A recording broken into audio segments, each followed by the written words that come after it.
Alors, pour la forme trigonométrique, Z1, R1, 6 phi 1, Z2, 2, R2, 6 phi 2, Z1 plus Z2, pas de calcul sous cette forme, donc il n'y a pas de formule intéressante. Ce qu'il faut vraiment faire dans ce cas-là, c'est calculer en forme algébrique. Par contre, Z1 fois Z2, commençons par ça. R1, 6 phi 1 fois R2, 6 phi 2. Le résultat est le produit de deux nombres complexes exprimés sous forme polaire nous donne, donc trigonométrique, R1, R2 fois 6 de phi 1 plus phi 2.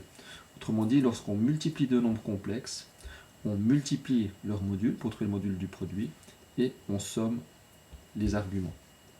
Autre résultat, Z1 divisé par Z2, le résultat c'est R1 sur R2, 6 de phi 1 moins phi 2. Autrement dit, lorsqu'on divise deux nombres complexes, donc le quotient de nombres complexes est un nombre complexe dont le module est le quotient des modules et dont l'argument est la différence des arguments. Z puissance n, Z c'est R 6 phi. Je ne mets plus les indices, j'en ai qu'un. Élevé à la puissance n, c'est R6 phi fois R6 phi fois R6 phi fois R6 phi. Donc en appliquant le résultat en dessus, Z1 fois Z2, ça fait R fois R fois R puissance n, 6 de phi plus phi, n fois phi. Un autre résultat important, où n est un nombre naturel. Qu'en est-il de Z bar? Donc rappelons ce qu'est Z bar, ce qu'on appelle le conjugué. Le conjugué de Z, c'est conjugué de x plus iy, c'est x moins iy. C'est vraiment important à savoir.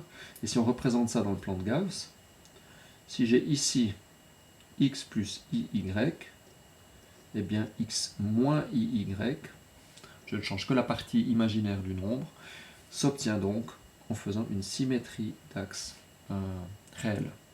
Donc, je passe de z à z bar par une symétrie d'axe réelle.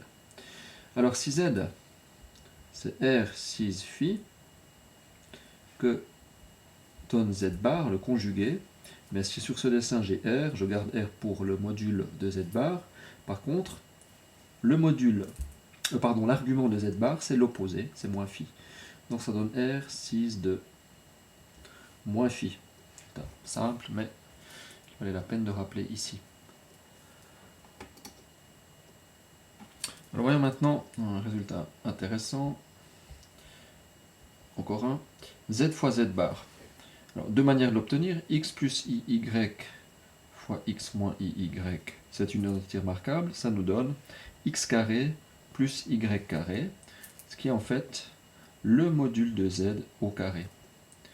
Donc R, qui est le module de Z, c'est la racine de Z fois Z bar. Ce même Z fois Z bar, si on le calculait avec R 6 phi fois R6 de moins phi, évidemment on confirme ce résultat, qu'est-ce qu'on a? Le produit sous forme trigonométrique, on doit multiplier entre les modules R fois R et sommer les arguments. Phi plus moins phi, ça fait 0.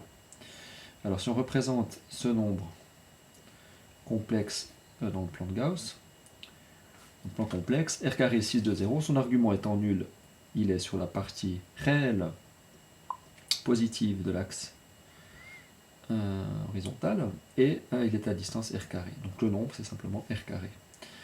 Donc on a bien confirmation que Z fois Z bar nous donne le module au carré. Résultat intéressant qu'on a d'ailleurs utilisé dans le calcul du quotient de deux nombres complexes.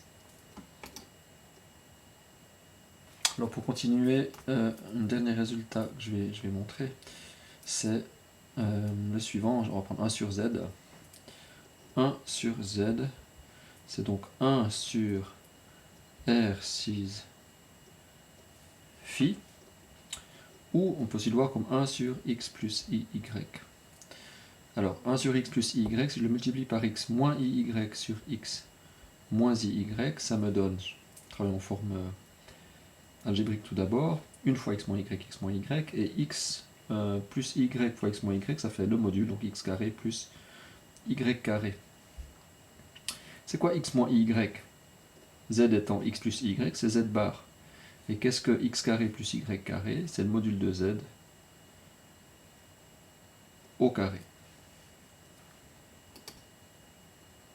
Finalement, ce 1 sur z, qui est donc z bar, c'est-à-dire R6 de moins phi sur module de z au carré, c'est-à-dire R carré, c'est simplement 1 sur R, 6 de moins phi.